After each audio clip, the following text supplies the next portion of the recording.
deliciousness always wakes me from my cold season stupor. Oh, And Seanna Thomas is today. here with Meal Prep Mondays and giving us a feel for what we can. What's stewing? What's stewing? What's Yeah, we're going to use all the stew puns we can. Yeah, oh God. But this speaks for itself. Yes. Budget, but delicious. Yes, so this is one reason I love stew. So not only is it winter, it's cold, it's going to warm you from the inside out, right? But also really, really budget friendly.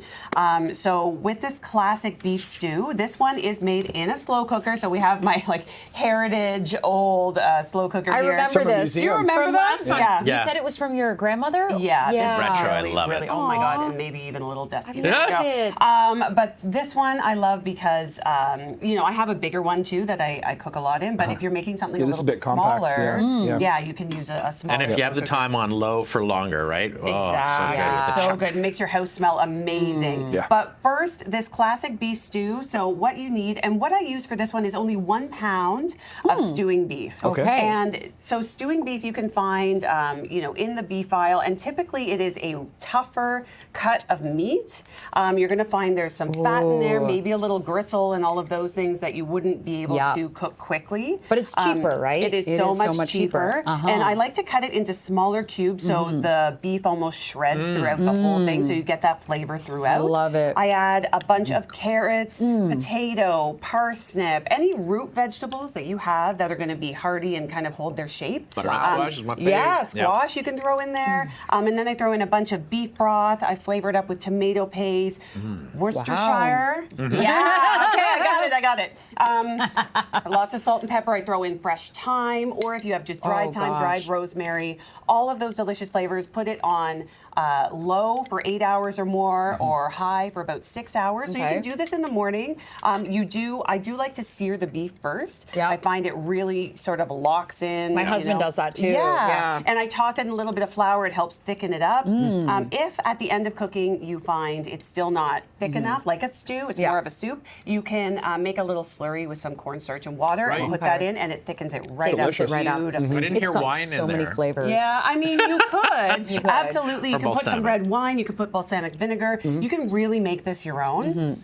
But this recipe is super simple, super classic, and it's one of those ones you can get in the slow cooker in the morning and have dinner that night. So as much as it takes a long time to cook, it takes a very short time to prep. Yeah, it's like you're jumping on a flight and then you're there. Yeah, Yeah.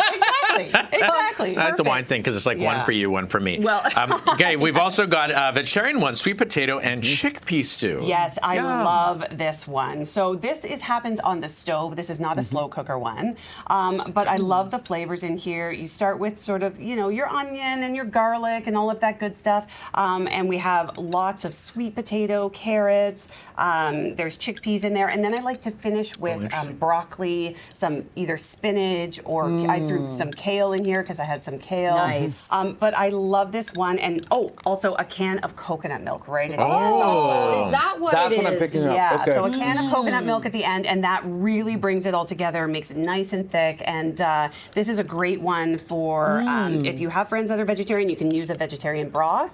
I used a chicken broth in this one, but it does come together quite quickly on the stove. So as much as I say, this one, you just throw everything in and it's super easy. This one, within half an hour. You can have this. You can have this. That's incredible. It's really, really easy. It makes a ton of it, so you can feed a lot of people, get some crusty bread, and you're good to go. Quick question, Seanna. So I realize that when you buy canned chickpeas, they're like ready to eat, ready to go. But when you buy like the beaned chickpea, it's Like very hard to get them soft. Yes. So what do you use for this one? I use canned. Okay, tastes so just as good. I drain and rinse them and throw them in, and you're pretty much throwing them in right at the end. I like to mash them up a little bit, and that helps thicken it up as well. If you do use the dried ones, you just have to soak them. And the like thing hours is, and hours. it's like an overnight, and that's going to make it a lot easier. But that is even more economical than canned. Find out more information where? Yes, Seanna Thomas Nutrition, all one word. Instagram and Facebook, they'll all be here this week, so you can warm up. Delicious. Cool. All right. This will help. Yeah. Yes. Oh my gosh, they're so absolutely. good, Shauna. Thank You're a you. magician, you know that? You're a magician. She's in the kitchen.